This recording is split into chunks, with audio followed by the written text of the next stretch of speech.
Olá, sejam todos bem-vindos. Eu sou a Kelly Morales e esse é o AlvoCast, o podcast da Igreja Presbiteriana Alvorada. E como você sabe, o nosso objetivo aqui é que através de um bate-papo leve, descontraído, você possa crescer, aprender, se divertir e, claro, conhecer um pouco da vida e das experiências do nosso convidado.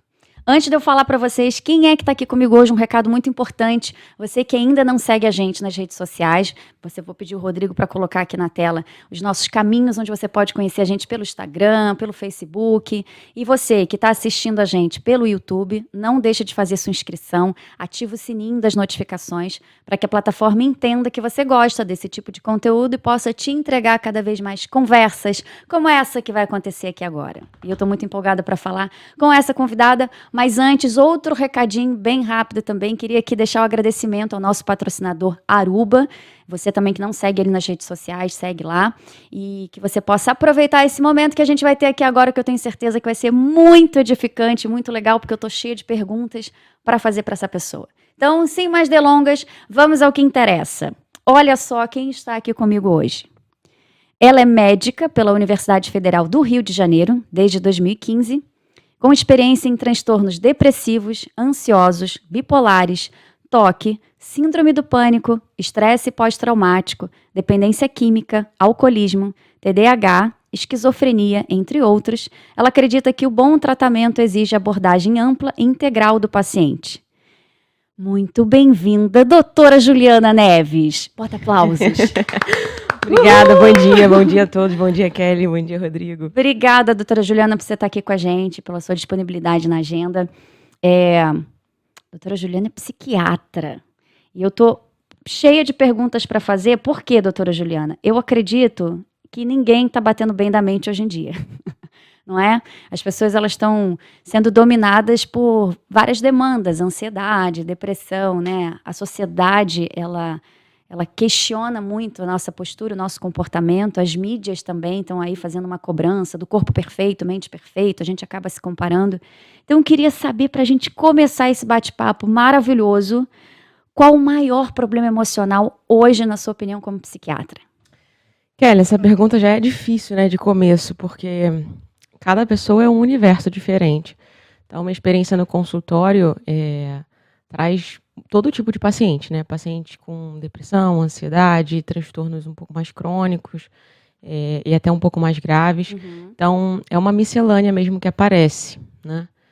Mas eu acho que as pessoas, de um modo geral, né? Falando assim de um modo geral, existe uma vulnerabilidade de fundo muito grande e eu acredito que muito relacionada à ausência de balizas fixas, né? Que eu chamo de valores inegociáveis, né? Houve um tempo já na história da humanidade em que as pessoas sabiam exatamente por onde se orientar, a partir de quê? A partir desses valores inegociáveis que são diferentes para cada um de nós, né? Então, a partir daquilo ali, ele tinha uma bússola e podia se orientar, né, no mar da vida, vamos dizer assim. Porque no mar a gente não tem vira direita, vira esquerda, né? A gente está no meio do mar, né? Não tem nada à vista e se você não souber para onde ir, você fica à deriva, né? Sim. E hoje a gente não tem bússolas que apontam apenas para o norte sempre. As bússolas utilizadas hoje são bússolas que o norte uma hora está para lá, outra hora para cá, e isso não ajuda, pelo contrário, só atrapalha. Então, eu creio que existe uma vulnerabilidade maior hoje, muito também relacionada a essa ausência dessas balizas, que são esses valores que orientam, né, que deveriam orientar. As pessoas ficam meio perdidas, né, sem saber o que tem, com um diagnóstico bem feito, às vezes qualquer outro tipo de vulnerabilidade. Mas eu fico vendo, assim, uma coisa que me chama muito a atenção são as redes sociais. E eu percebo que através das redes sociais as pessoas têm aumentado a taxa de ansiedade, a insatisfação com a própria vida. Algumas pessoas acabam tendo comportamentos depressivos até sem ser depressivos. O Instagram tá aí, uma coisa, a gente sempre olha o Instagram e se a gente não tiver um equilíbrio emocional, a gente acredita que a vida do outro é melhor que a minha, que o terreno do outro é mais bem preparado que o meu. O que você acha em relação às redes sociais? Você acha que, baseado nisso, as crises, vamos colocar assim, das pessoas têm aumentado? E por quê? Eu acho que influencia, é um fator que influencia, sim. Porque assim, né? Você tá olhando ali, o que é o Instagram, ou, sei lá, acho que ninguém usa muito Facebook mais. O que é a rede social hoje? A rede social é a exposição do pedaço da vida que a gente escolhe expor. A parte boa, né? Né? Que ninguém mostra o que tá dando ruim. Você vai aparecer no seu melhor ângulo ali, você escolhe. Quanto tempo vocês demoram escolhendo uma foto para postar no feed? E quando posta o filtro, eu posso utilizar o filtro que mais me deixa... Você edita, vai naqueles aplicativos de edição, melhora a cor, tira um sinal, tira as pessoas que estão atrás da foto.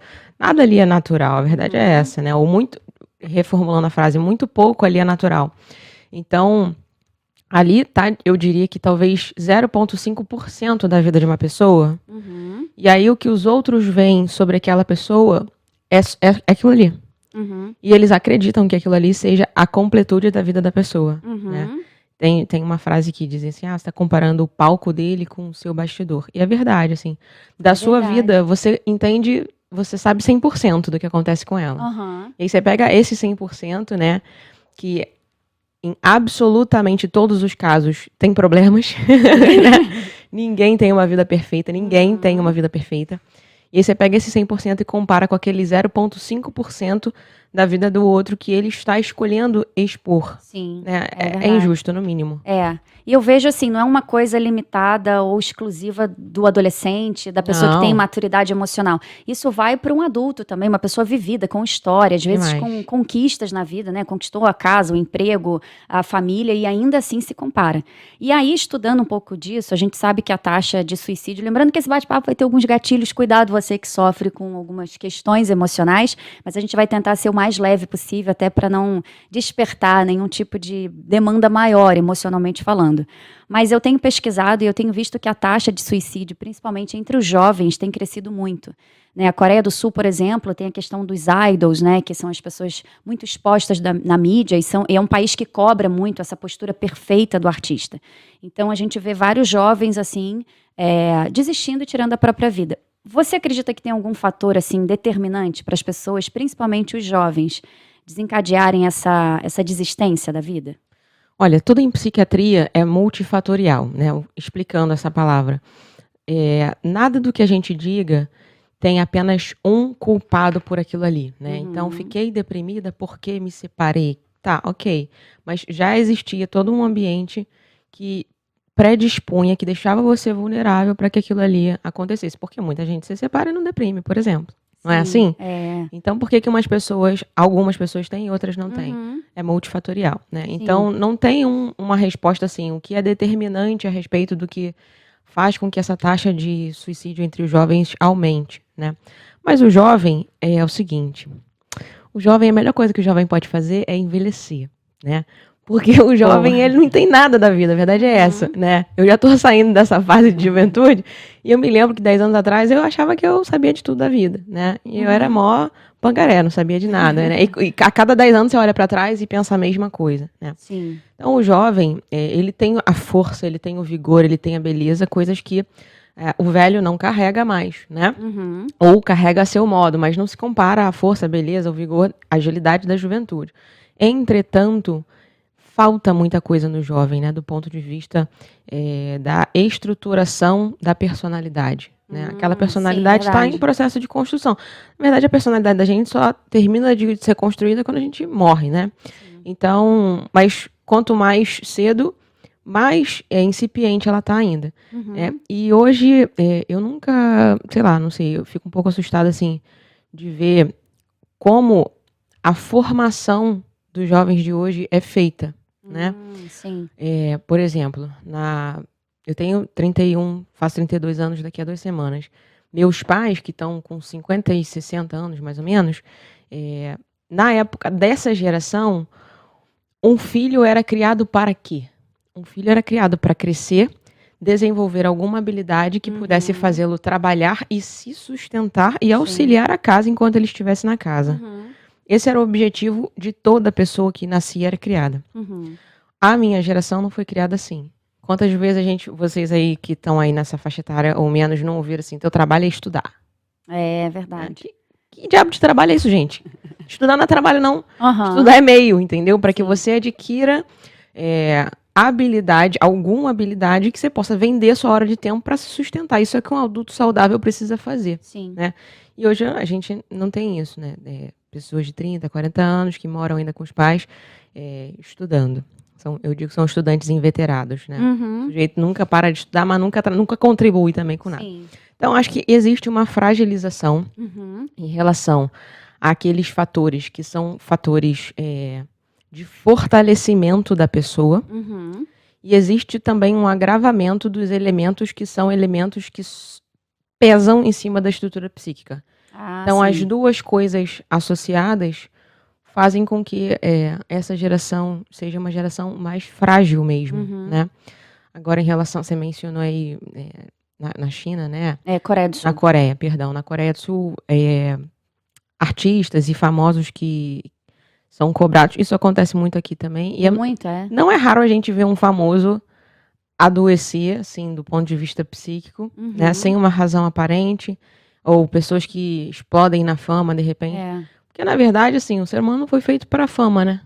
A fama é consequência, né? Assim, às vezes a gente não sabe lidar com essa superexposição Não e a sabe. superexposição ela não avisa que ela tá chegando. Quando você vê, você explodiu. A gente não tem ideia. A gente não tem ideia do que é não poder ir no shopping. Entendeu? Sem ser interrompido 100 vezes. Sim. A gente não tem ideia do que é isso. Sim. E a fama não é uma benção, não. Eu diria que a fama é um tipo de maldição. É muito difícil você lidar. Então, eu vejo que, como uma coisa não natural, exige um esforço muito grande por parte do artista, do famoso, de quem quer que seja, para se manter saudável, né? Porque aquilo é antinatural. Então... E é impressionante também a quantidade de comediantes que, teoricamente, têm a função de estar ali rindo e fazer o outro rir.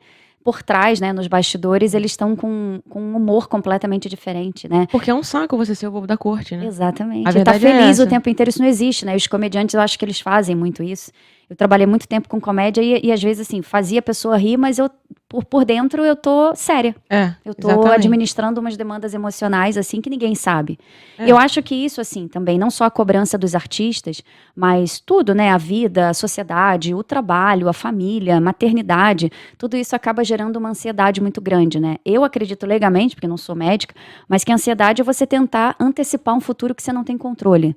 Então, às vezes, a gente quer desenvolver até a função de Deus, né? Porque Deus já está no nosso amanhã, Ele já sabe o que vai acontecer e a gente quer se igualar. Eu também quero saber o que vai acontecer, eu também quero saber se os meus "e-sis" vão ser respondidos, e se não der certo, e se eu não conseguir. Agora, uma dúvida que muita gente tem, e quando eu falei que eu receberia no AlvoCast uma psiquiatra, me pediram muito para perguntar isso. Entre ansiedade e síndrome do pânico. É parecido? É diferente? Como que eu sei que eu estou tendo uma crise de ansiedade? Como que eu sei que eu estou tendo um ataque de pânico, por exemplo? Então, existem algumas formas assim mais práticas e fáceis, até legalmente falando, para a pessoa que está em casa ou que está assistindo isso saber, então eu tive ou estou tendo uma crise de ansiedade ou um ataque de pânico. O que diferencia um do outro? Pergunta legal demais. Primeiro a gente tem que entender o que é a ansiedade, o que é um transtorno de ansiedade, que tem diferença, o que é né? a síndrome do pânico, tá? Vamos lá. Ansiedade, ela é fisiológica, ou seja, ela é natural do organismo humano e é uma coisa boa, positiva, tá, Kelly? A ansiedade é um dispositivo cerebral que é ativado todas as vezes que a gente se depara com uma ameaça. Seja ela uma ameaça concreta ou prevista. Sim. Então, por exemplo, que circuitaria é essa? Se você está numa floresta e ouve um rugido de um animal que lhe parece grande, você ativa a circuitaria de ansiedade. Você fica num estado de alerta, então, né? Assim. A circuitaria cerebral de ansiedade, ela movimenta todo o seu organismo, o seu metabolismo, para que você tenha condições de reagir àquela ameaça. Seja lutando contra ela ou fugindo dela. Sim. Então, como que você luta ou foge? Você precisa estar com os músculos disponíveis. Então, você aumenta a frequência do coração, você aumenta a pressão arterial. Para quê? Para levar mais sangue a esses músculos. Você retira, durante a luta ou a fuga, você não precisa, por exemplo, digerir. Não faz sentido gastar a energia do corpo digerindo algo ou namorando, né, se reproduzindo. Então, toda a circulação é redirecionada dos órgãos gastrointestinais, dos órgãos geniturinários, reprodutores, para a musculatura. Então você tem uma musculatura mais tensa, mais retesada, porque ela está mais irrigada de sangue. Você precisa do músculo para correr ou para socar, né, teu inimigo. Sim. Seus olhos mudam a maneira de focar, a sua respiração fica mais ofegante. Por quê? Porque você precisa colocar mais oxigênio para dentro, para esse sangue ficar devidamente oxigenado e você poder reagir à altura. Então, isso é ansiedade. A ansiedade é uma circuitaria fisiológica e muito boa de que a gente dispõe para poder reagir às ameaças de forma apropriada. Ah, sim. O que é um transtorno de ansiedade? É como se tivesse uma linha aqui e aí você cruza essa linha, da ansiedade para o transtorno. Quando você percebe que está cruzando essa linha? Quando as reações desencadeadas pela circuitaria ansiosa, em vez de te ajudarem, elas te congelam. E aí você não reage apropriadamente à Sim. ameaça. Então, vamos dar um exemplo aqui. Estava convidada para vir aqui no podcast hoje. Então, a ativação de uma ansiedade. Não porque seja uma ameaça, mas porque é algo que eu preciso saber reagir. Diferente, Então, né? Também tinha um novo. horário que eu precisava estar aqui. Eu precisei me programar antes para saber que horas eu ia acordar, com que velocidade eu ia me arrumar, quanto tempo de trajeto eu teria, né? Tinha mais ou menos uma ideia do que ia ser conversado aqui, então tem que refletir na melhor maneira de dizer. Isso tudo tem um pouquinho de ansiedade, que é essa ansiedade fisiológica que a gente estava conversando. Que é boa, né? Que é tranquila, que boa. você consegue driblar bem. Que é do bem, por exemplo. A gente está aqui batendo um papo de um restaurante super agradável e de repente a gente ouve um monte de barulho de tiro. Qual é a reação de todo mundo imediata? Todo mundo para o que está fazendo, por melhor e mais agradável que seja, e reage, se abaixando, correndo, né? Sim. E aí você pode observar que nesse instante sua frequência cardíaca aumentou, sua respiração também está mais ofegante, você está com a mente um pouco mais focada na direção de onde veio o som. Isso é ansiedade. E é necessário que você tenha para poder se proteger daquilo ali. Sim. Quando você cruza essa linha, você tem um transtorno ansioso. Então, por exemplo, não sei se vocês vão lembrar, antigamente tinha uns ventiladores assim, que não tinha modo 1, modo 2 e modo 3. Ele tinha uma alavanquinha aqui, que você descia e subia de acordo com a velocidade que você queria que o ventilador tivesse. Sim. Então, o transtorno de ansiedade é você precisar subir um pouquinho a alavanquinha e você dar um pancadão e subir ela lá pra cima. Então, por exemplo, transtorno de ansiedade. Tem um podcast pra gravar, aí eu congelo, tenho dor de barriga, não consigo dormir. Isso daí é um transtorno, é um comportamento de transtorno da ansiedade. Tá? Dá pra diferenciar bem, né? Dá. Então, normalmente as pessoas vão procurar ajuda quando isso já tá ali há bastante tempo, né? Meses ou até anos. Eu vejo muito isso. Sim. Então, isso é um transtorno de ansiedade. E aí, dentro do transtorno de ansiedade, dizer assim, você tem um transtorno de ansiedade é uma maneira genérica, tá? É como se eu estivesse falando de uma sacola de transtornos ansiosos. E dentro dessa sacola, a gente tem transtorno de ansiedade generalizada, transtorno do estresse pós-traumático, Sim. transtornos específicos, fobia social e síndrome do pânico, por exemplo, tá? E aí, falando especificamente da síndrome do pânico, qual é a característica principal de um ataque de pânico, né? Vamos lá entender primeiro. A síndrome do pânico é a repetição de ataques de pânico acima de uma certa quantidade dentro de um certo período de tempo. Alguns estudos demonstram que a maioria das pessoas terá pelo menos um ataque de pânico na vida. Olha. Isso não configura a síndrome do pânico. A síndrome é quando você tem repetidas vezes ataques de pânico. Então, o que é um ataque de pânico? Você está aqui e, de repente, essa circuitaria ansiosa dispara com muita intensidade, sem ser ocasionada por nenhum motivo aparente. É do nada, Então vem não do está nada. acontecendo nada, a gente está batendo papo aqui e de repente começa a passar mal. Só que esse passar mal é muito intenso. E aí tem alguns sintomas que são bem característicos, né? A sensação de morte iminente. As pessoas que têm ataque de pânico têm a sensação de que vão morrer. Então eu já ouvi assim, comecei a me despedir dos meus filhos, da minha esposa, ou pedir para me levarem para emergência, eu tinha certeza que eu estava morrendo, né? Você tem certeza, então, que dali você não passa? Certeza. Eu já tive um ataque de pânico, é horrível. É mesmo. Dura quanto tempo um ataque de pânico? Depende, tá? Tem gente que tem ataques com duração curta, tem gente com ataques de horas, tá? A literatura diz que a média é de 30 minutos, mas isso varia um pouco de Tem pessoa gente para que tem pessoa. 5 minutos de ataque, tem gente que tem 3 horas de ataque. Entendi. Tá? Então seu coração dispara, bate assim com muita, muita força, parece que tá socando o peito, vai cair pro lado de fora a qualquer momento. Respiração ofegante, você fica pálido, fica branco, fica com as extremidades, né? Mãos, pés, dormentes. Dá a impressão de que você tá sofrendo um choque, né? Um Entendi. choque hipovolêmico. O sangue tá vazando por você tomou um tiro, o sangue tá vazando por algum lugar. Essa é a sensação, né, de quem tá tendo ataque de pânico. E também um relato muito comum eu achei que eu estava enlouquecendo. Achei que estava perdendo o juízo. Ah, é? Essa Tem isso também, também? esse relato também é um Mas relato por quê? Dá uma comum. confusão mental? Confusão Você... mental. Exatamente. Ah, entendi. Então, isso é um ataque de pânico. Quem já teve um ataque de pânico, talvez não soubesse esse nome, mas tem certeza que teve, porque é inconfundível, tá? Uma crise de ansiedade é uma coisa um pouco mais amena. Você consegue se controlar, né? Entendi. É diferente. Ela falando, a gente fica assim, ué, eu já tive isso. Ué, meu coração já bateu assim, então. Ué, essa dormência aí, eu tô aqui assim. Ai, gente, é muito complicado lidar com a mente, né? E a gente precisa... A mente, eu acho que é uma coisa que você nunca para de cuidar, né? Quando você relaxa, você fica mais vulnerável para tudo aquilo que pode atrapalhar o bom funcionamento da mente. Então, legal saber, né? Principalmente a gente que não conhece, que é mais leigo nesse assunto, saber qual é a diferença entre uma síndrome do pânico, um ataque de pânico, uma crise de ansiedade, e principalmente em relação à durabilidade, né? O tempo, eu acho que também, além da fisiologia, de você sentir no seu corpo a diferença entre ansiedade e pânico, também o tempo, né? Dá pra gente poder ter uma noção um pouco mais clara. Agora, uma coisa interessante, né? Já saíram várias pesquisas e estudos dizendo sobre o poder da oração, o que a oração faz na mente de uma pessoa, a importância de você desenvolver uma fé para você também ter um equilíbrio emocional. Doutora Juliana, com o seu conhecimento e como psiquiatra, qual é o poder que a espiritualidade / fé tem na mente de uma pessoa, na saúde mental dela?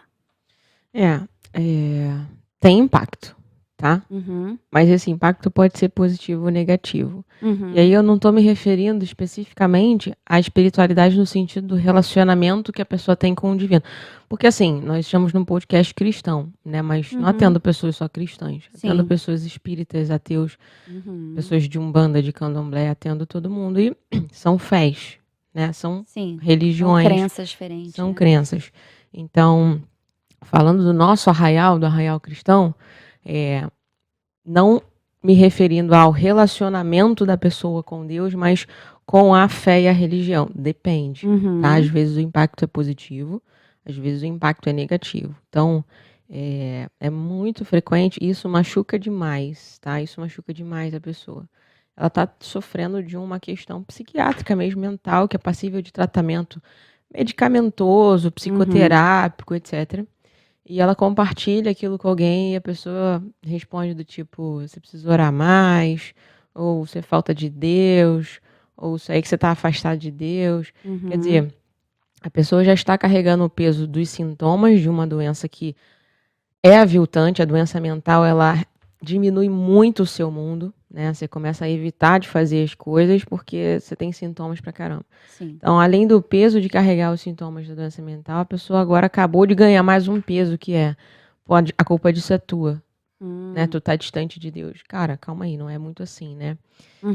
Temos o profeta aí que se enfiou no meio da caverna e falou, desisto de tudo.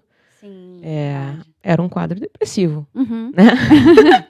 Era um quadro depressivo, do ponto de vista, assim, puramente técnico, você vê ali a descrição de um comportamento depressivo. Quer dizer, se o povo da época da Bíblia tinha já demandas emocionais, que não tinha internet, não tinha, acho que essa comparação toda que a gente tem hoje, que dirá nós, meros mortais, né? Então, a gente não tá blindado contra isso. Então, quando você encontrar com uma pessoa, um amor, um querido, um amigo, um irmão, que compartilhe com você que tá sofrendo, mande ele pro médico, mande ele pro psicólogo. Entendeu, né, gente? E diga assim, eu vou orar por você, você quer oração? Eu vou orar por você. Uma outra coisa importante também, para o nosso arraial, né, cristão, você pode orar por quem você quiser, mas você só pode orar com quem a pessoa quiser que ore. Né? Então, eu posso orar por você, você não pode me impedir disso. Mas se você não quiser que eu ore contigo, eu não posso te obrigar a isso. Né? Isso também é muito violento. Então, falando aí dos aspectos negativos do sentido da religião, da vez da religião. Mas a fé, a gente tem alguns estudos que evidenciam, não só estudos na área psiquiátrica, não, estudos na área neurológica e tal, que evidenciam que ter uma fé, uma crença, ajuda a recuperação mais rápido, tem um tempo de internação menor, tem complicações menos frequentes, Sim, né? Ouvi um neurologista um dia desses dizer que tem estudos agora que demonstram até que quando a pessoa recebe orações, ela melhora, né? Que Então, massa. eu não acredito no poder da oração, acredito no poder daquele que ouve a oração, né? Sim. A oração é uma conversa, são palavras, mas palavras dirigidas àquele que pode todas as coisas. Sim. Então, qual é o poder daquele que ouve a oração? Todo poder. Tudo pode acontecer, inclusive nada. Mas ele tem os motivos dele. Eu acho assim, a gente, né, compartilha da mesma fé, e você também que está nos assistindo, mas que não conhece essa postura mais cristã, né, a gente acredita muito no poder da fé.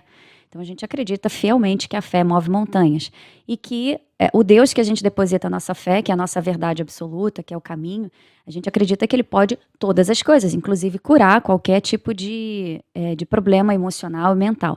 Mas eu aprendi uma coisa que eu nunca esqueci, que o poder de Deus não anula a força do homem e o agir do homem, né? Então, assim, Deus tem poder para fazer e pode fazer absolutamente tudo ou qualquer coisa, aquilo que é difícil para você não é difícil para Deus, mas isso não anula o nosso esforço de procurar um médico, um psiquiatra, de ter acesso aos Deus remédios. criou os médicos também, né? Exatamente, né? Criou os médicos, deu ciência à humanidade para que ela descobrisse os medicamentos, formas de utilizar, né, os recursos que ele nos entregou, então... Não fique com vergonha de procurar ajuda, né? Tenha a sua fé, tenha a sua espiritualidade, acredite que Deus pode e realmente pode todas as coisas, mas está aí uma ajuda paralela que ele mesmo deixou pra gente. Muito bom. Agora uma coisa, talvez aqui estou entrando na parte mais legal desse AlvoCast, por quê? Pelo menos eu, mas eu acho que tem quem está escutando a gente pelo Spotify ou por outros caminhos e nos assistindo pelo YouTube, essa coisa do serial killer, do psicopata, do sociopata, que tema que dá para fazer uma série, né?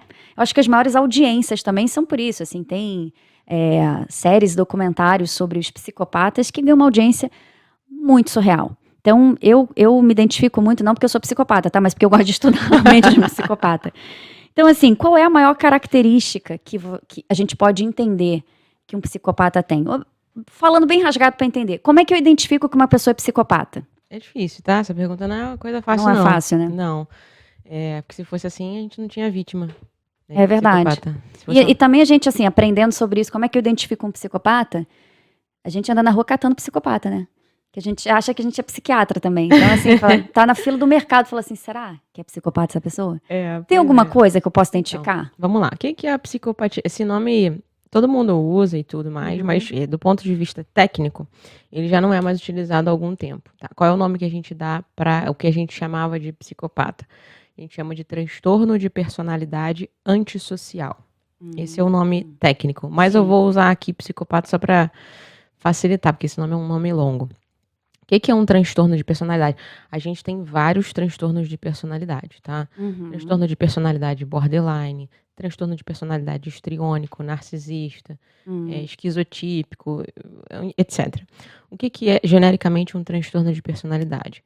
É uma alteração vitalícia, né, que acompanha o indivíduo desde o início, desde o final da adolescência, início da vida adulta em geral. Um modo de operação no mundo disfuncional para o contexto da pessoa. Tá? Então, por exemplo, num contexto como o nosso, uma civilização em paz e tudo mais, não ter empatia, né, ser desprovido da capacidade de empatia é disfuncional. Mas, por exemplo, num contexto de guerra, é super funcional, porque é o que te fará sobreviver. Você não ter pena de ninguém. Entende? Então, o transtorno de personalidade é uma alteração do modo de operação para o contexto do indivíduo. Então, falando especificamente do transtorno de personalidade antissocial, as principais características do transtorno de personalidade antissocial, né, do psicopata, é essa ausência de empatia, que não é presente só no psicopata, é presente também no narcisista, é presente em outros transtornos de personalidade. E normalmente a afeição por atividades, como eu vou dizer assim, ilícitas, tá? Então, vou dar um exemplo aqui, talvez fique mais claro com um exemplo. O psicopata, ele não tem problema nenhum em te causar mal. Ele não sente nada, não sente pena, não sente culpa. Então, a gente tem alguns estudos, né, de ressonância magnética funcional que apontam que essas pessoas não acendem as áreas do cérebro responsáveis por esses sentimentos aí de nojo, de enjoo, de pena, tá? Então, se eu sou uma psicopata e eu quero alguma coisa, tem um objetivo, tá? Se esse objetivo ter que passar por cima de você, isso não é um problema pra mim. Esse é o ponto do psicopata, sim. tá? Primeiro eu e só eu e glórias a minha, tipo isso. E se no meio do caminho eu tiver que fazer algo ilegal, ilícito, também não é problema pra mim. Entende? Então, essa é a característica principal. Agora, existe uma hollywoodização dessa questão, né? Sim. Da personalidade antissocial. Nem todo psicopata é assassino, tá? Nem todo psicopata é serial killer. Provavelmente você tem algum psicopata aí no seu trabalho, entendeu? Que nunca... Tá entendendo, gente? A gente faz um Avocast pra ajudar, vai todo mundo sair pirado daqui, catando do lado. Porque não é simples, Não entendeu? né? Alguns deles vão realmente se tornar criminosos. A gente tem estudos de transtornos de personalidade em população carcerária que demonstram que a prevalência de personalidade antissocial na população carcerária realmente é maior do que na população média, né, do lado de fora. Sim. Então, isso corrobora com essa ideia mesmo, mas nem todo psicopata vai ser um criminoso, tá? Eles são bons atores, assim, se consegue fingir bem. Eu olho pra uma pessoa e falo assim, pai de família, que graça, olha. E ele, na verdade, tem uma pessoa, igual filme, né? Tem uma pessoa presa no porão dele, é tipo isso. São excelentes atores. Porque, na verdade, pela incapacidade de sentir empatia, né? Eles precisam ser mestres em reconhecer a expressão da pessoa e interpretar essa expressão. Então ele copia alguém? Tipo assim, o pai da amiguinha é muito bom pai. Ele vai fazer a mesma coisa que o pai da amiguinha faz pra dizer que ele também é um bom pai. Ele pode copiar, tá? Isso é presente no transtorno de personalidade narcisista também. Sim. A pessoa se aproxima, narcisistas também tem baixa ou nenhuma empatia. Essa é uma característica da personalidade narcisista também. Tá? Só que o narcisista, ele, diferentemente, o foco dele é a grandiosidade dele, né? Inclusive, eu posso fazer um merchandising, né? Pode. Eu vou lançar um curso de personalidades narcisistas em breve, então fiquem atentos. Olha aí, fiquem Eu não sei quando é que vai pro ar o podcast. Pode ser que o carrinho já tenha fechado aí. A gente vai poder lamentar. Vamos correr, gente, mas manda mensagem no Instagram dela e pede, por favor, uma vaga, que ela é boazinha, ela vai... sigam no Instagram, que quando lançar vocês vão ficar sabendo. Que máximo. Tá, então tem essa característica narcisista, que é um senso muito grandioso da própria existência, o narcisista, né? Isso. Tipo, tudo meu é melhor, minha roupa é melhor, meu cabelo é o melhor, meu estilo de vida é o melhor. É meio complicado, né, conviver com um narcisista. É muito complicado. Somos cristãos, temos que amar uns aos outros, mas, verdade seja dita, é difícil, né? É muito complicado, é perigoso. Perigoso mesmo? É perigoso. O narcisista escolherá a pessoa com quem ele quer lidar, né? Então, tem vários tipos de narcisista. Tem o narcisista típico, que é esse pavão, né? O cara, ele é escandaloso, chega no ambiente e Pra chamar atenção mesmo e ser só ele. Realmente, ele tem uma fantasia de grandiosidade que ele não consegue esconder. Mas tem um subtipo de narcisista que é o vulnerável. Também alguns na literatura também chamado de oculto, que é o contrário disso. A pessoa se coloca como vulnerável o tempo todo para receber cuidados, né? Mas no fundo ela sempre acha que merece algo mais, que ela é uma pessoa incrível, que ela tem muito potencial. Você olha para a pessoa, ela não é nada na vida, mas ela acha que tem muito potencial. Mas do mesmo modo, a fantasia de grandiosidade está presente e ela consegue atenção e cuidado por outras vias, né? Então, tanto o narcisista quanto o psicopata, eles vão aprender a interpretar suas expressões, se você está contente com o que eu falei, se você ficou assustada. Ele vai aprender a fazer essa leitura para entender o que está causando em você e vai aprender a reproduzir essa assinatura na mímica facial. Então, quero demonstrar que estou triste, ele vai saber demonstrar e assim por diante. Entendi. A gente está rodeado de narcisistas, né? Porque as características, tá contando aí, a gente fala assim, eu conheço uma pessoa que é assim. Não, eu já cruzei o caminho com uma pessoa que é assim. Então a gente tá, na verdade, não só o narcisista, né? A gente tá convivendo, às vezes, no trabalho, na faculdade, dentro de casa, com pessoas assim, que têm esse conjunto de características. E acho que vem daí a dificuldade, às vezes, de um relacionamento que a pessoa, por não ser médico, não sabe identificar. Eu não sou a cavaleira do apocalipse de dizer que só tem narcisista pra tudo quanto é lá. Tem gente que gosta de deixar todo mundo em pânico Em com ele. pânico, Não, não é por aí. Mas existe, sim. As pessoas estão por aí circulando no nosso meio. Uhum. Claro que isso que eu tô falando aqui não permite que ninguém em casa faça diagnóstico de ninguém, tá? Até porque não é um diagnóstico simples. Até para nós especialistas, esse diagnóstico às vezes leva tempo para ser feito. Não é assim do nada. Não é simples. Então, não saiam por aí dizendo que fulano é narcisista e ciclano é narcisista, não, tá? Conversem com um especialista, Uhum. né? Vão ao médico de repente. Sim. Eu recebo às vezes paciente que... Porque o narcisista mesmo, ele não vai no consultório. Quem vai quem sofre na mão de um narcisista, né? Essa galera que tá sentada lá no divã. Ele só vai se ele tiver um objetivo com aquilo. Né? Então, tá. provar que ele tá fazendo um esforço para melhorar, ou sei lá, enfim. Então, quem vai é a pessoa que tá próxima. Eles escolhem pessoas que normalmente que a gente chama de empáticas e permissivas, né?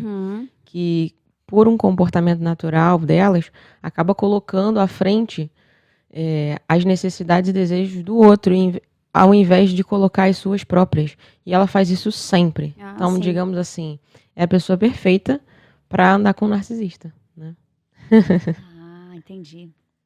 E narcisista, né, psicopata, cada um no seu quadrado, mas eles acabam se encontrando em algum momento, essas características. E o sociopata? É igual um psicopata ou é mais light? Isso era uma divisão antiga que tinha a respeito das características do que a gente chamou de personalidade antissocial, mas a diferença é muito pouca e na prática não muda muito. Mas o sociopata, ele demonstra algum tipo de sentimento? Ele cria alguma empatia pelo outro, mesmo burlando essa empatia, ou também não demonstra? Eles todos demonstram, mas isso é diferente de sentir. Boa, é verdade. Entende? Entendi. Eles todos são capazes de demonstrar, mas é uma farsa. Sim, mas o sociopata, se tiver que matar, mata. Psicopata também. Tá difícil viver, né, gente? Só na oração, meu Deus. Mas não fiquem encasquetados com isso, não. Acho que esse assunto é um assunto muito... até um pouco assustador, porque eu nunca vi troço pra dar tanto a visualização quanto série de serial killer. Essa coisa é toda meio estranha, né? Esse interesse. E é um perigo, porque eu já vi séries assim, né? Eu gosto muito de estudar a mente dessas pessoas, mas eu já vi uma romantização até de um serial killer. Sabe? Total. Vira uma novela, vira uma série. Aí a gente que assiste, às vezes, cria um anti-herói, né? Tipo, mas eu queria tanto que ele tivesse dado bem. No final, você tá torcendo pelo assassino. Você tá torcendo pelo assassino. Então, a pessoa que não tem equilíbrio emocional, assiste alguma coisa do serial killer, começa a defender, né? E tem várias pessoas que são assim. Não devem bater muito bem da mente, né? Porque você vai defender alguém que destruiu, às vezes, uma sociedade, uma família, mas eu acho que a mídia faz muito isso, né? Tem muitos produtos aí, audiovisuais que romantizam as pessoas psicopatas, sociopatas. E na visão do espectador, como a gente não está vivendo aquilo na nossa realidade, a gente acaba entrando nesse mundo do teatro, que as séries e os programas estão vendendo em relação a isso. Muito bem. Agora, uma coisa também que atinge muito a sociedade é o borderline, que eu acho que nem todo mundo sabe o que é uma pessoa, que é um border, né? O que é borderline e como que isso fica claro, assim, da gente identificar no nosso dia a dia que isso pode estar acontecendo com uma pessoa, na rotina dela, nas atitudes, nos comportamentos, na linha de raciocínio? O borderline é um outro transtorno de personalidade, tá? Então, é um modo de operação na vida disfuncional em relação ao contexto da pessoa. Que também entra nisso do antissocial. Entra. Eles são, inclusive, do mesmo grupo, tá? Borderline, histriônico, narcisista e antissocial pertencem ao mesmo cluster, a gente chama assim. Porque tem outros transtornos de personalidade que são de outra clave, tá? Que são completamente diferentes desse grupo. Mas esse grupo guarda características em comum. Então, o borderline, a principal característica é... O que significa borderline, né? É limítrofe. Borderline é uma palavra em inglês que significa limite, limítrofe, né? Então, também é traduzido às vezes por alguns manuais como transtorno de personalidade limítrofe ou transtorno de personalidade emocionalmente instável. Sim. Essa é a principal característica do borderline, é um padrão vitalício de instabilidade emocional da autoimagem e das relações, tá? Então, daí deriva uma série de sintomas que alguns borderlines apresentam, outros não, Uhum. né? Então, questões com a autoimagem, muitas vezes, levam à automutilação, ocasionamento de lesões, Eles né? sentem tudo ao extremo, assim, não é uma raiva, é a raiva. Tem isso Eu das ouço emoções? muito o seguinte, ó, quando eu tô de frente pra um borderline, a pessoa fala assim, eu sou muito intensa em tudo. Ai, Cara, esse bagulho de ser intenso, não seja intenso, tá? não seja intenso. Seja né? intenso naquilo que é pra ser intenso, mas não dá pra ser intenso em tudo, Uhum. tá? E o borderline tem isso, né? O borderline, ele é intenso mesmo em tudo, então, sei lá, romper um relacionamento parece que é o fim da vida da pessoa e, cara, o mundo desabou e tal. Ok, Entendi. todo mundo já passou por uma decepção amorosa, Sim, mas eu não tô dizendo que pontualmente, quando isso acontece, isso é uma característica. Tô dizendo que todas as relações da pessoa causam isso nela. Então, se ama muito, assim, inflamadamente. E é narcisista? Todo borderline é narcisista ou não? Não, nem sempre. Nem sempre, né? Mas são doenças, são transtornos comórbidos. Eu viro ali quando eu falo de transtorno, porque a verdade é que a psiquiatria banca esse negócio como transtorno, mas existe uma discussão de fundo, né, que faz fronteira com a filosofia, que, assim, isso é uma doença? Isso é um transtorno? Então, do ponto de vista médico, né, científico, pós-moderno, sim, soa como um transtorno. Sim, né? Porque, na maioria das vezes, também traz prejuízos para a pessoa. Né? Sim, com Então, certeza. ninguém é tão intenso e sofre tanto porque quer. Mas, no fundo, também tem um querer ali, né? Tem gente que não consegue se sustentar num lugar de estabilidade. É muito frequente a gente ver isso no consultório. Então, a pessoa tá sempre no vendaval. E aí, quando as coisas se acalmam, ela encontra alguma coisa, uma pecinha lá da base para retirar e instabilizar o edifício inteiro de novo. Sim. Né? Então, existe essa discussão de fundo. É um transtorno ou é uma escolha, de certa forma, né, em parte, que pode ser mudada ao longo da vida? Teoricamente, sim, mas na prática a gente vê que não é faz... bem assim, né? Não. Entendi. Bom, a gente estava falando sobre a repercussão que tem na mídia, né, das pessoas que são portadoras de algum transtorno antissocial. E aí, eu queria saber, na sua opinião, doutora Juliana, qual é o maior famoso, assim, da história? Eu falar famoso é muito ruim, porque, de novo, a gente está romantizando uma pessoa portadora de uma debilidade emocional braba, né? Mas, assim, teve alguém da história que ficou muito conhecido, portador de um transtorno, e que foi o mais grave, assim? E por que, na sua opinião, foi o mais grave? Eu não gosto de diagnosticar, assim, personalidades da humanidade, não. Porque, vamos lá, porque eu sou meio cuidadosa com isso, né? Boa. Diagnóstico é um expediente de consultório, né? A gente gosta muito de debater esses assuntos fora do contexto do exame clínico, mas a verdade é que o diagnóstico é um processo técnico que a gente leva anos na faculdade e na especialização sendo treinado para fazer. Sim. Então não é Faz uma sentido, coisa né? que a gente bate o olho e faz assim. Seria errado mesmo eu dizer, fulano de tal, que assassinou 6 milhões de pessoas e tal, e fez um massacre, era um psicopata. Sim, eu não sei. O que eu sei dele é o que contam os livros de história, mas eu não o examinei. Então, eu prefiro não tomar essa posição, Entendi. porque seria um erro do ponto de vista técnico. Quase diagnosticar de longe, né? Não se faz isso. Agora, essas coisas bárbaras que acontecem, os massacres nas faculdades, nas escolas, mesmo assim, não podendo diagnosticar de longe, o que, na sua opinião, passa na mente de um adolescente que volta numa escola e sai atirando em todo mundo, tirando a vida de todo mundo, sem pensar nem um pouco no que está acontecendo? Kelly, essa pergunta é muito boa. Eu sempre quis que alguém me fizesse essa pergunta. Sempre que acontece essa parada, um massacre na escola. Aqui no Brasil não era comum, mas tá ficando um pouco mais frequente, né? A gente via muito essas Mas lá fora era notícias famosinho, né? nos Essa coisa Estados Unidos, era mais sobretudo. comum lá. Aí acontece aquela comoção, né? Aquela tal. Aí todos os jornais e rádios chamam um monte de especialista, né? Psicólogo, psiquiatra. Eu já ouvi de tudo nessas entrevistas. Já ouvi o sujeito dizer que o problema é o uso do videogame. Sério? Tá falando sério? Não é possível, né? O problema do uso do videogame, o problema não sei o que, o problema não sei o que lá. Mas a verdade é a seguinte. Existe, né, no estudo da teologia e da filosofia, inclusive, um negócio chamado Mysterium Iniquitatis, que é o mistério da iniquidade, ou o mistério do mal. Ah, sim. O mal, ele é um mistério. Ele não encontra justificativas. Uhum. Por quê? Ao fim e ao cabo, todos nós fazemos o que fazemos, de bom ou de ruim, porque nós queremos fazer e podemos fazer. Uhum. Então, tô falando lá na raiz. Então, por exemplo,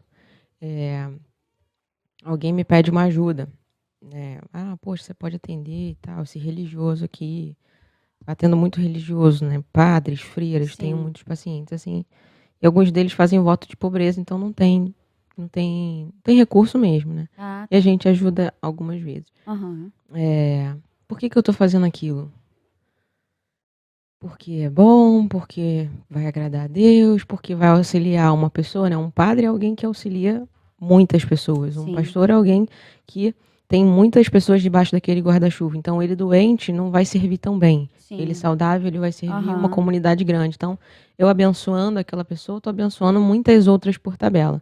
Tá, essa é a primeira justificativa do meu ato, porque eu estou ajudando. Uhum. Mas por que então eu quero que isso aconteça? No fundo é porque eu quero e porque eu posso. Porque se eu não quisesse e não pudesse, eu não faria. Eu não ajudaria. Uhum. Quando a gente faz uma maldade, e todos nós fazemos maldades, tá? Eu acho muito um comentário aqui. Eu acho muito triste quando acontecem essas barbáries e as pessoas vêm participar lá na caixinha às vezes, né, do Instagram, ou vêm comentar comigo. Eu tenho um nojo, essa pessoa tinha que morrer. E claramente essa pessoa está se colocando num lugar assim como se ela fosse uma pessoa maravilhosa, incrível. Uhum. Só que quem se conhece bem sabe que a gente faz umas maldades. Às vezes a gente tá magoado, tá irritado, fala um negócio pra poder alfinetar outra pessoa, Sim. né? Ou age de uma maneira, ou usa um tom de voz. A gente tem as nossas maldades, que podem ser pequenas ou grandes até, né? Claro que existe uma gradação de maldade, como existe uma gradação de bondade, né? Esse Sim. papo de todo mundo é igual é mentira. Não Aham. dá pra você dizer que o Hitler é a mesma pessoa da Madre Teresa de Calcutá, pelo amor de Deus, seria muita Sim. ignorância, É. né? Mas esse range, essa régua tá dentro do que é a humanidade. Uhum. Ser humano é poder ser o Stalin e é poder ser o Cristo, tá? Então, a maldade também é feita por quem pode e quer. E todos nós fazemos maldade. É claro que as consequências de cada coisa têm Sim. tamanhos diferentes. É. Então, a maldade é um mistério.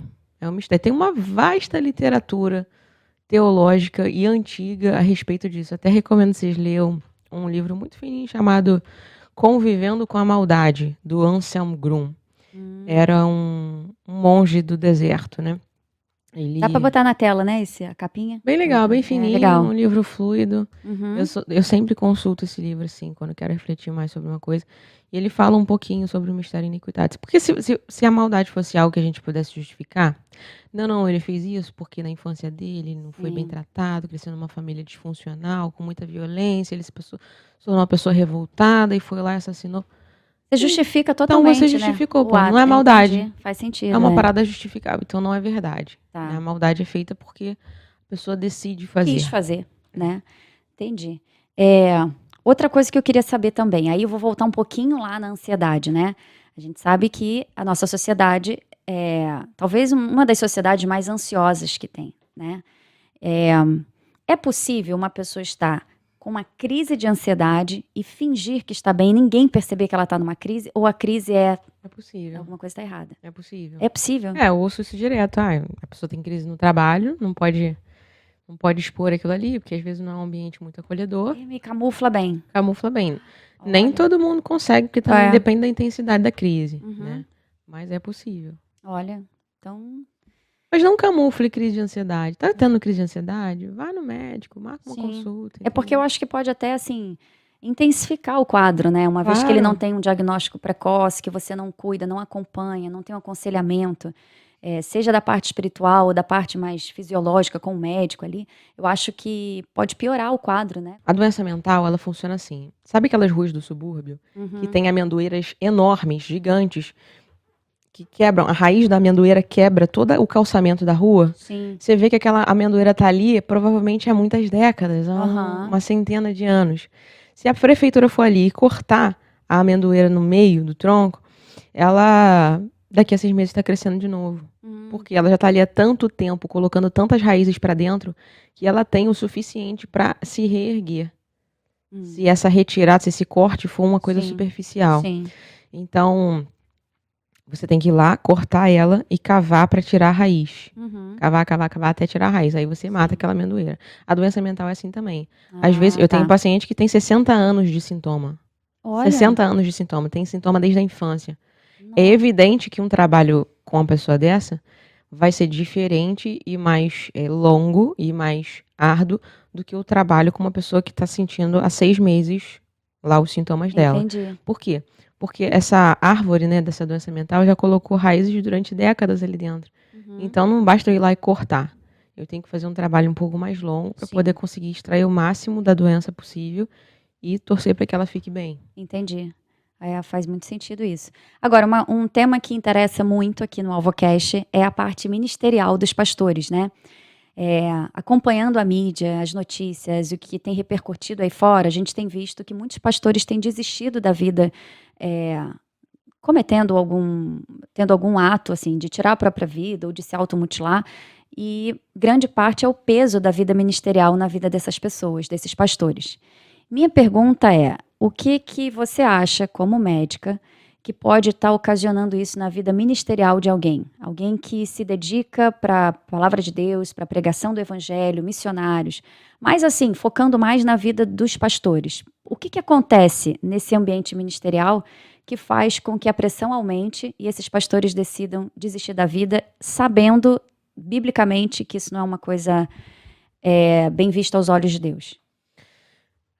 É o que acontece com qualquer pessoa que tem um esgotamento, né? É um trabalho como outro qualquer, mas tem consequências mais amplas, né, e eternas.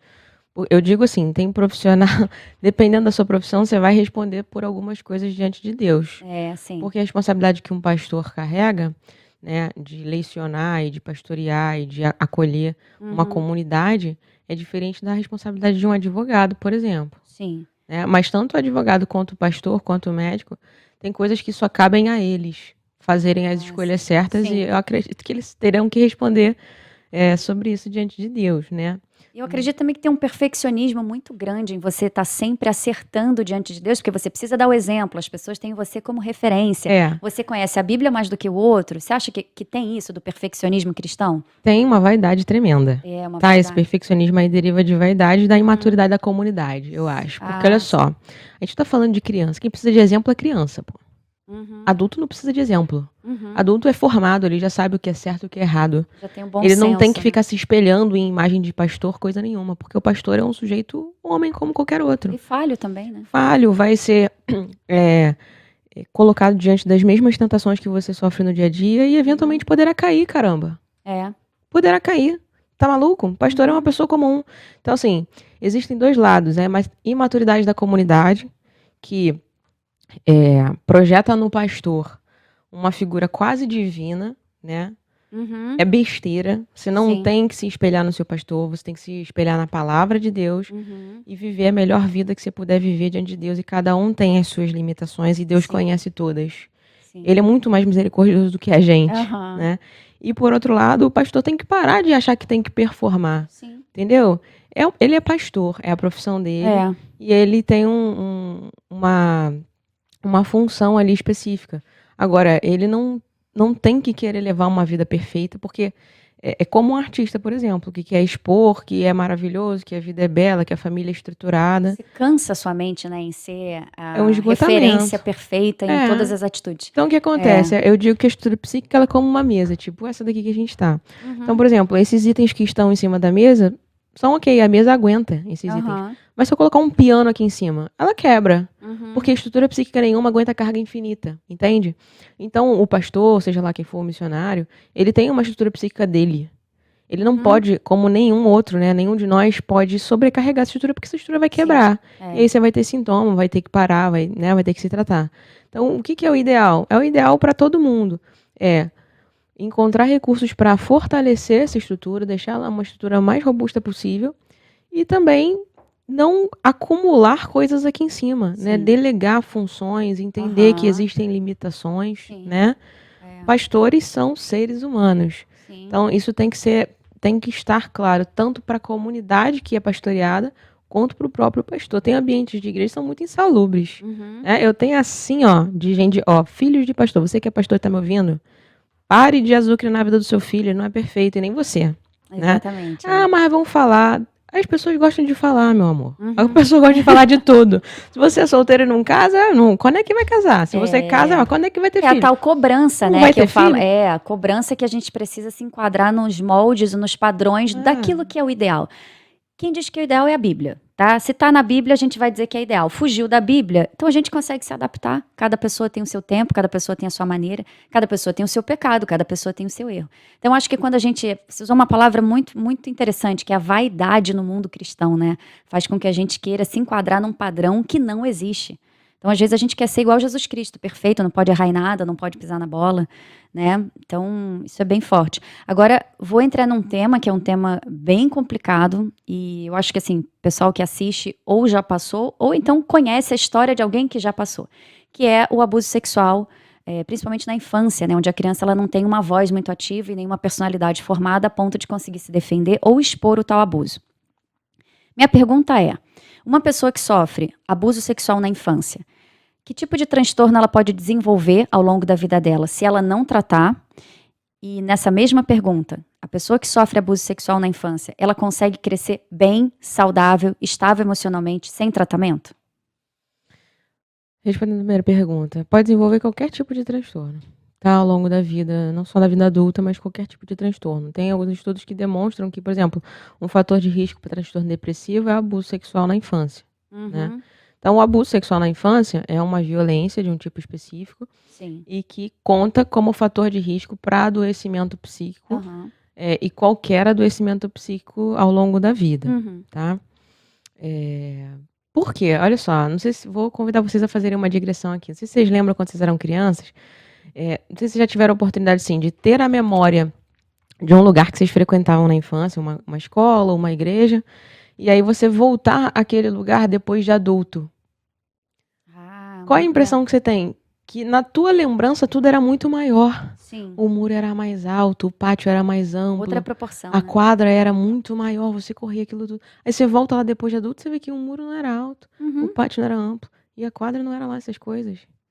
Entendi. Então, na cabeça da criança, os eventos e os cenários que acontecem, eles têm uma proporção enorme. Então, quando se trata de uma experiência de violência sexual, a mesma coisa. Aquela memória fica muito amplificada, impressa na pessoa. Sim. É um problema muito sério. É possível que a pessoa tenha uma vida normal sem ter passado por um tratamento? Não posso dizer que não é, porque eu não conheço todas as pessoas do mundo que sofreram abuso sexual. Provavelmente sim. Mas o que eu posso dizer é muito melhor quando tem atendimento. O tratamento, quando tem um tratamento e o acompanhamento, né? Qual foi o caso mais desafiador como psiquiatra que você já atendeu em consultório?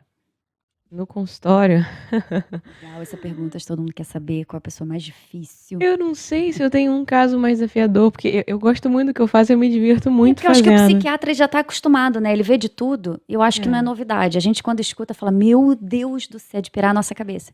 Mas teve algum, assim, que foi curioso? Não curioso, mas, assim, difícil de tratar? Difícil tem vários, porque tem doença que é difícil, né? E tem Sim. paciente que é difícil também. Tem um paciente também que é... Olha só, quando vocês forem ao médico, entendam que existe um contrato tácito ali. Ele vai fazer a parte dele, te entregando o melhor conhecimento técnico que ele tem para poder fazer você atravessar aquele caminho e chegar no seu objetivo. Mas você também tem que fazer a sua parte, Sim. né? Você tem que cumprir as orientações, a risca e tudo mais. E às vezes o médico faz a parte dele, o paciente não faz a parte dele, e aí a gente nunca chega lá, o paciente fica aborrecido ainda, né? Fica frustrado. Não tá fazendo efeito, não funciona para mim, né? Então, lembrem disso. Mas não sei se houve um caso mais difícil. Eu tive casos muito difíceis, né? Doenças muito resistentes. Eu tô tratando uma paciente agora que tá apresentando um transtorno depressivo bastante resistente. Assim, a gente vai usando a ciência que a gente tem. Do ponto de vista assim, de dizer que me abalou, não teve um que fosse mais difícil a ponto de me mexer comigo do ponto de vista emocional, tá?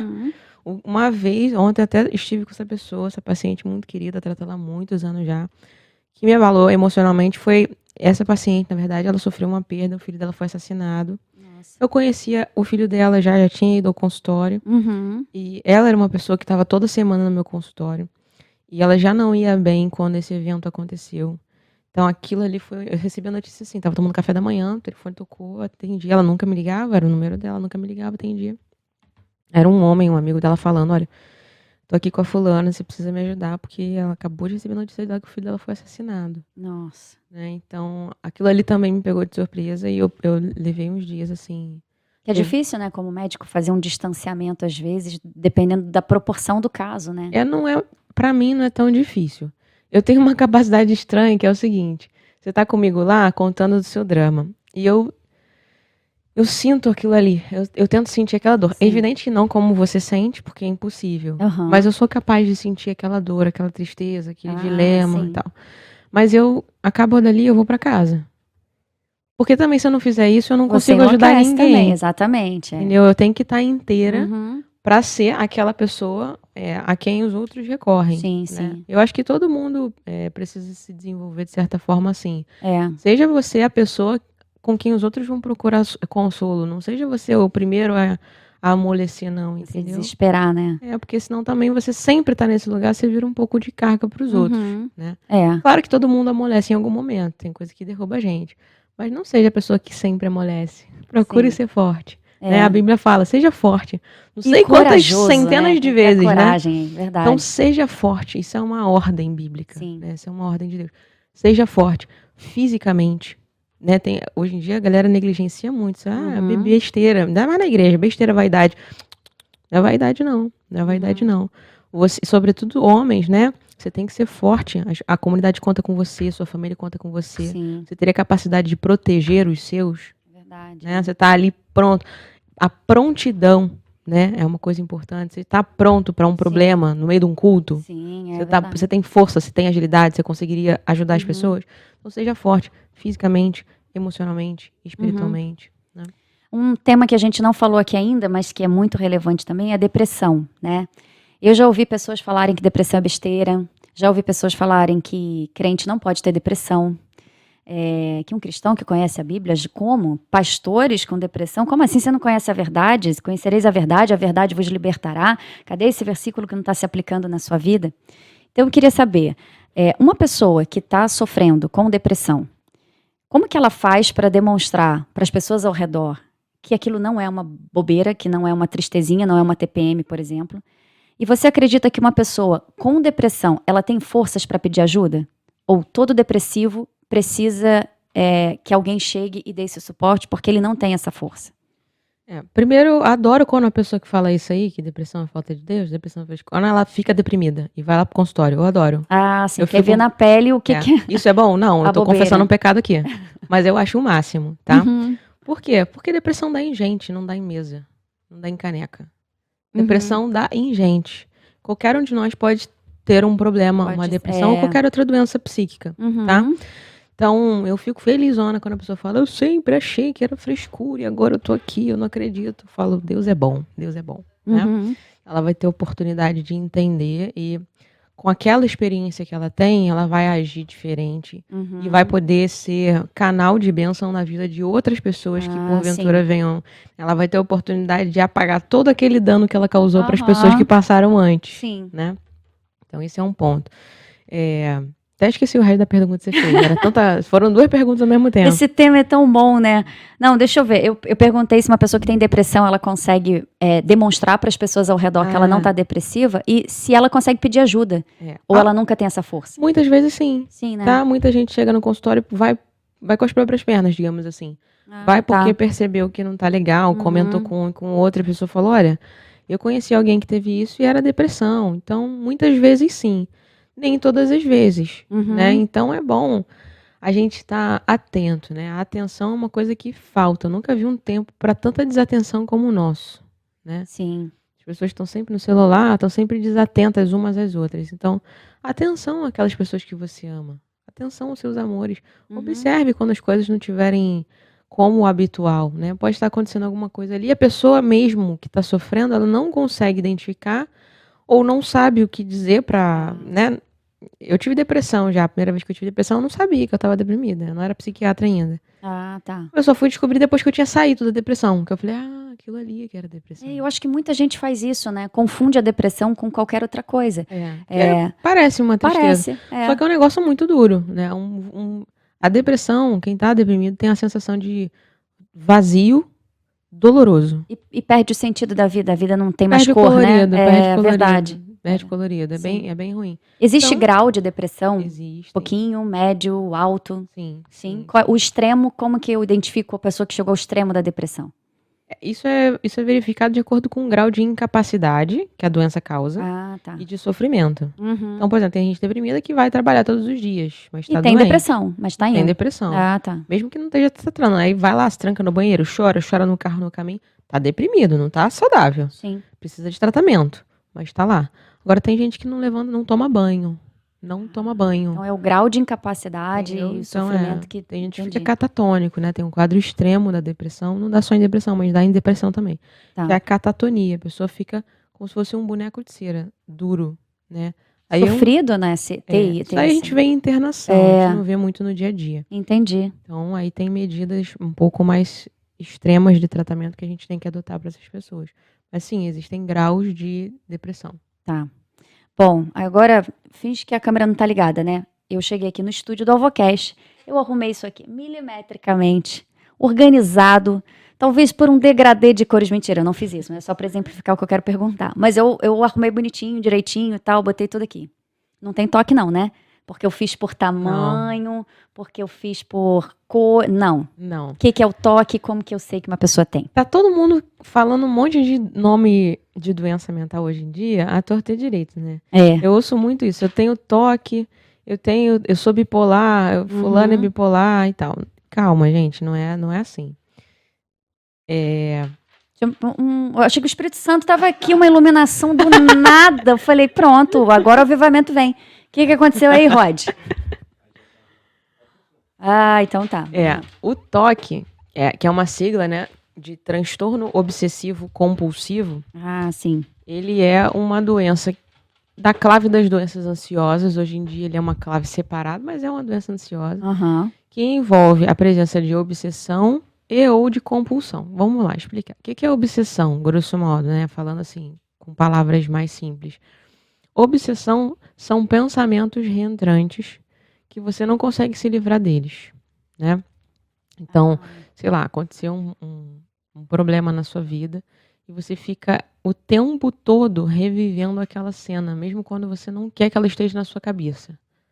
Você fica se lembrando do sentimento que você teve, da decepção que foi, do mal-estar que você sentiu. É repetitivo. Então é um tipo de pensamento que pode ser qualquer um. Tá. Que fica, parece que vem de fora, fica reentrando. Tanto é que esse nome obsessão a psiquiatria usa e a religião usa também, né? Sim. Espíritos obsessores, né? Tem segmentos cristãos que usam mais. Mas a ideia é parecida, só que cada um fala a partir de uma lente diferente.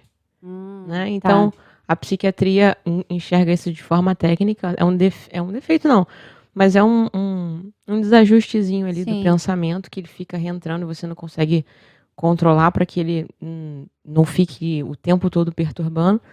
E a religião entende que aquilo vem de fora mesmo, como se fossem espíritos que sopram aquele pensamento. Sim. Mas a vivência de quem está tendo obsessão é bem parecida. Tem até um filme na Netflix que é Toque Toque. Bem divertido. Que é bem divertido e mostra algumas, assim, entre aspas, categorias de toque, né? Porque tem uma que limpa a mão toda hora e abre a maçaneta com papelzinho, é aquela coisa da limpeza. O outro só anda em linha reta, então ele vai desenhando os passos. Porque tem vários tipos. E a compulsão são os atos. O pensamento, a obsessão, então, está no nível dos pensamentos e a compulsão está no nível dos atos concretos, né? Então, tem pessoas com toque, a gente diagnostica assim, tem toque, que tem só obsessão. Ela tem só os pensamentos reentrantes. E tem gente que tem só a compulsão. E tem gente que tem os dois. Então, nesse filme aí, por exemplo, negócio de lavagem de mãos. Muito comum toque de lavagem de higiene, né? A pessoa tem pensamentos obsessivos sobre germes e bactérias e risco de infecção, de Ah, sim. adoecimento. E aí ela tem a compulsão de lavagem de mãos, quer dizer, eu tomo aquele ato para aliviar a angústia que a obsessão causa. Uhum. Com cores. Eu tenho até uma paciente também que eu trato há muitos anos, que tem obsessão religiosa, que é um tipo de obsessão de transtorno de toque pouco comum, né? Uhum. Ela tinha obsessões com imagens de santos, ela é católica. Então ela ia para missa e não conseguia participar da missa bem, porque ela via nas imagens e tinha pensamentos de santos nus, por Olha. exemplo, ou em cenas eróticas, ou pensamentos assim, Deus é o diabo é Deus, por exemplo. Ah, Era tá. bem confuso o quadro dela. Uhum.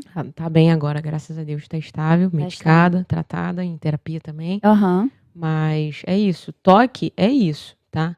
Querer Mas- lavar a mão, organizar, não é isso, tá? Toque tem critérios específicos e a pessoa com toque ela tem um prejuízo evidente, um prejuízo concreto no dia a dia, na convivência dela. Entendi. Isso acaba atrapalhando muito a rotina, né? Demais, atrapalha muito. É como no filme mesmo, quem não viu, veja, é bem bacana o Bem filme. legal, bem A legal. pessoa Toque, não toque. consegue chegar na hora porque ela vai e volta para checar, acho que se o gás tá desligado, a chave tá aham. é incapacitante, é uma doença incapacitante, é muito sério, não é essas É. bobeiras não. Entendi. Tá vendo, equipe? Eu não tenho toque. Não tem Eu sou toque. apenas uma pessoa organizada que deixa o estúdio lindo. Muito bem. É possível identificar, assim, quem adoece mais mentalmente hoje em dia? Por estatísticas, os números que a gente recebe, são mais mulheres, mais homens? Ou não? Depende. Depende da doença. Ah, Tem tá. doença que é mais prevalente em mulher, tem Tipo o doença que quê? é mais prevalente em homem. A depressão é muito mais prevalente em mulher. A gente sofre, né, garoto? Como é que pode? Agora, por exemplo, alguns Meu transtornos de personalidade borderline é muitíssimo mais prevalente em mulher. Em Transtorno mulher é de mesmo? personalidade narcisista, antissocial, que é o psicopata, é mais prevalente em homem. Então depende. Ah, Agora também tem aquilo, né? Essa coisa da prevalência, ela tem a ver com os estudos que são feitos. E aí os estudos que são feitos têm os riscos de viés, né? Você sim. tá numa população que, sei lá, tem predomínio de uma característica, você pode enviesar o resultado desse estudo. Por exemplo, se fosse falar com base no consultório, tudo que é doença dá mais em mulher, mas não é verdade, Não é porque, verdade. na verdade, eu tenho mais mulheres no consultório, porque a mulher, ela vai com mais facilidade ao médico. Uhum. O homem, em geral, ele só vai arrastado por uma mulher. Uhum. A esposa, a filha, a namorada, é difícil. Sim. Tem quem vá, mas é difícil um homem logo de cara falar assim, eu preciso de tratamento. Sim. Os homens, eles querem manter um pouco mais a postura, né? Entendi. Mas tá em todo mundo. Tá. Tem algum nome, algum tipo de transtorno que eu acredito assim, a gente vê mais mulheres fazendo. Sabe essas mulheres que fazem barraco, que pegam a chave e riscam o carro do homem? Ou então assim, que vão no trabalho e fazem aquele escândalo. É só uma mulher que ama demais, ciumenta demais? Ou isso pode ser algum tipo de transtorno? Pode ser, pode ser. Tem um transtorno chamado transtorno explosivo intermitente, né? Que é uma pessoa que tem uma explosividade um pouco mais à flor da pele ali, deve ser medicado, tem como fazer tratamento psicoterápico, né? Mas não tô dizendo que toda mulher que dá escândalo na rua Gente, não pira. seja uma pessoa com um transtorno. Agora, que pode ser, pensando aqui assim, pode. E o histriônico, o que é isso? Então, transtorno de personalidade histriônico, histriônico é uma palavra que vem de hístero, que é útero, tá? Então o transtorno de personalidade histriônico, ele é muito mais prevalente em mulheres, né? E ele é caracterizado por um modo de operação, né, na vida, vitalício, disfuncional, que pende para o lado da histeria, né? Então, é muito marcante no histriônico, mas homem também tem, só que é mais incomum. É muito marcante no histriônico a teatralidade, o drama excessivo. Aquela necessidade de atenção a e qualquer a sedução. Tá? Tem a Histriônicos sedução são também. muito sedutores, é uma sedução só. Sedução no jeito de se vestir ou no jeito de falar, os dois? Sexual mesmo, sedução erótica. São mulheres em geral, né, que fazem muito uso do recurso sensualidade para conseguir o que elas querem. Entendi. É bem marcante isso. É um jeito de se vestir que é sempre um jeito provocante. É um jeito de se portar que é um jeito sempre lânguido. Não só em relação a homens, mas em relação a outras mulheres também. Sim. Ela vai obtendo, às vezes, o que ela quer a partir daquilo ali. Muita teatralidade, muito drama, né? Já atendeu alguém assim? Muita gente. É mesmo? Qual que você mais gosta de atender? Não é um mais gosta, tipo assim, que alegria, a pessoa tá aqui com essa doença, eu amo. Não, mas qual é assim que te dá mais didaticamente material que você prefere receber? Não, não na preferência feliz, Kelly, eu tá? gosto de atender tudo, porque eu aprendo muita coisa com todo mundo, assim. Eu amo o meu Cada trabalho. caso é um caso, né? Nossa, eu aprendo demais, não só do ponto de vista técnico a respeito das doenças, né? Porque aí eu pego um caso um pouco mais difícil, eu tenho que parar para ler os artigos mais novos e ver o que eu tenho que Uhum. fazer e tal. Então, nesse sentido, eu gosto, mas eu adoro ouvir as histórias das pessoas, porque me permite viver 1000 vidas em uma vida. Eu acho que para ser psiquiatra você também tem que gostar disso, né? Não só Ah, médico já de tem que gostar de preferência, ser né? humano, mas acho que psiquiatra tem que De gostar de preferência. histórias para você poder entender e medicar da forma Eu correta, né? adoro a vida das pessoas, eu adoro mergulhar no universo delas, entender o que é tentar entender o que é estar no lugar delas e imaginar Uhum. como seria se eu tivesse vivido aquelas coisas. Eu acho que isso me enriquece, assim. Isso amplia o horizonte de consciência da gente, né? Porque o que a É. gente mais vê hoje é a gente encapsulada num mundinho próprio, achando que aquilo ali é tudo, né? Que a realidade toda é aquela. E, cara, não é, tá muito longe de ser. Eu costumo dizer assim, quando a gente olha para uma pessoa, a gente não tem a menor ideia das coisas pelas quais ela passou. A gente não tem a menor ideia do que compõe a biografia daquela pessoa, né? Tanto Sim. de coisas positivas quanto de coisas negativas. Uhum. Então eu lido com muitos heróis no consultório. Eu trato muitos heróis, né? É Eu mesmo. olho para aquelas pessoas, é óbvio que eu não vou falar isso porque a pessoa vai pensar assim, pô, então tô mal mesmo, né?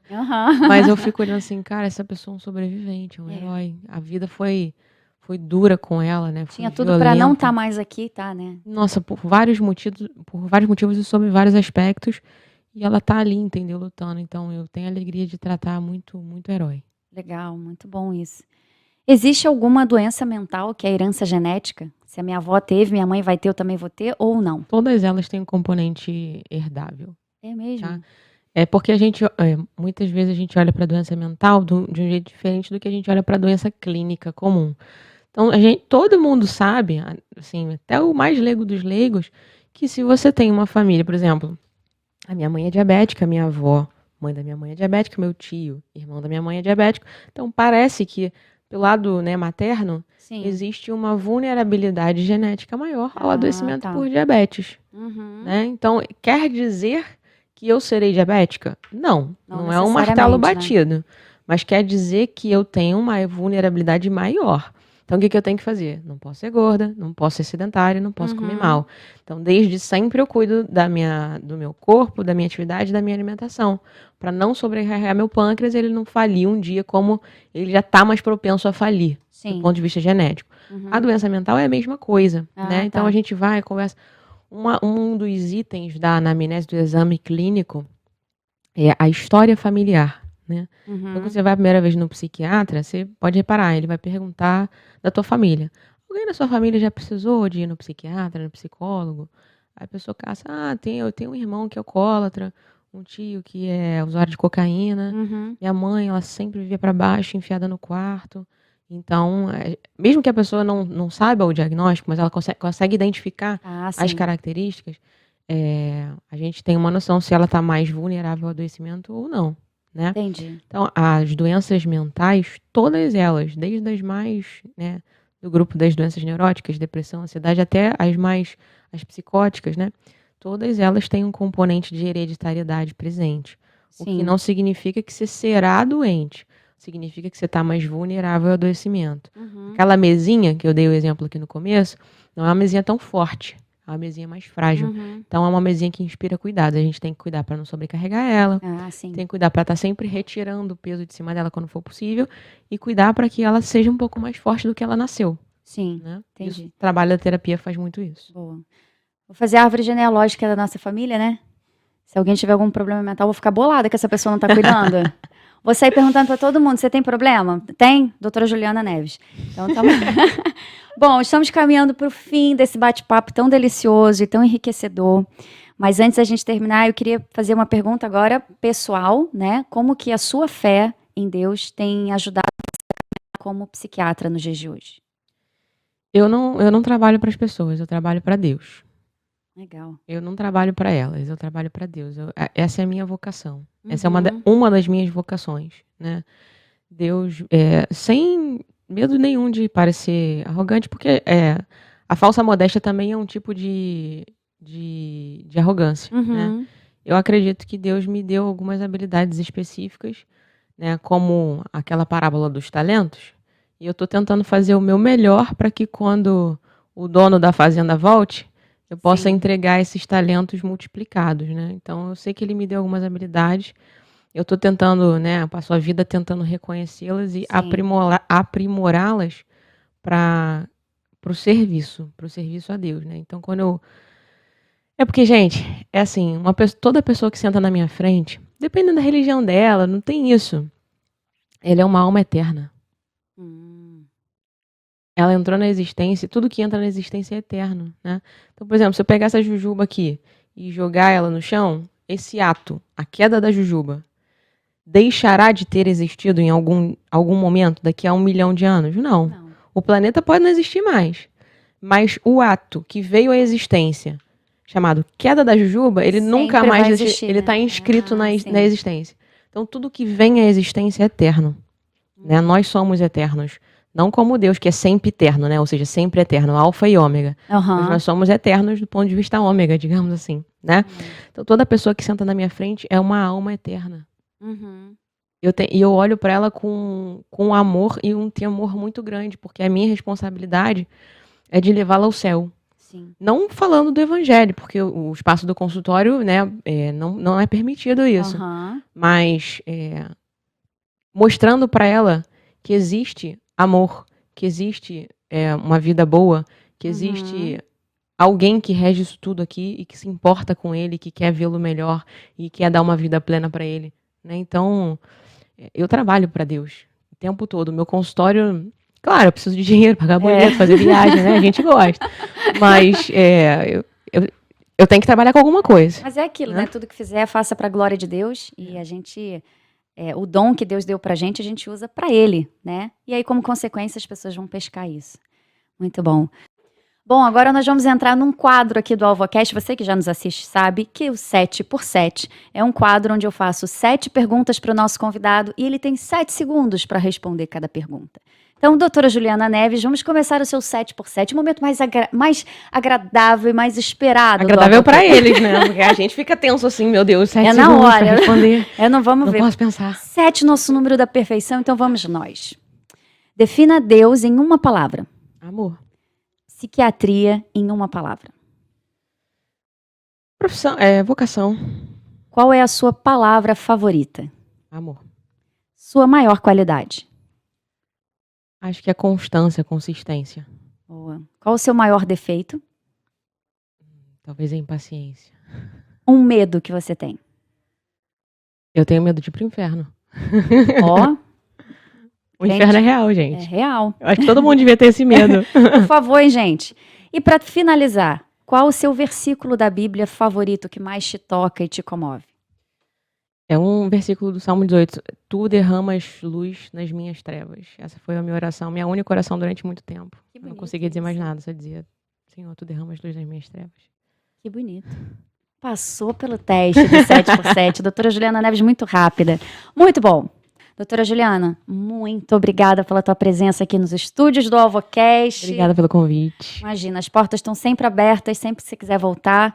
É muito legal esses temas que a gente abordou aqui, são temas muito relevantes e interessantes. Você que ficou com a gente até aqui, muito obrigada pela sua companhia. Espero que você tenha gostado desse bate-papo incrível com a doutora Juliana Neves. Siga ela nas redes sociais. Qual é o seu Instagram, pessoal, te seguir? @juliana.du.neves. @juliana.duneves. Isso, segue lá. Mais um recadinho também. Siga a gente nas redes sociais. Se inscreve aqui no canal, ativa o sininho das notificações. Mais um agradecimento especial ao nosso patrocinador Aruba. E antes da gente terminar, temos um presentinho para nossa convidada. Obrigada. Que o pessoal do Aruba mandou. Espero que você goste. Tem gente querendo vir no AlvoCast só para receber brinde Aruba, hein, gente? Muito obrigada pelo carinho. Ai, eu amo comer, gente. Eu sou uma pessoa que gosta muito de comer. Muito obrigada. Pois é, uma delícia. Muito obrigada, Aruba, mais uma vez, por sempre chegar junto aqui com a gente. Que Deus abençoe a sua vida, que você tenha aproveitado essa conversa e eu espero você na próxima, se Deus quiser. Até lá.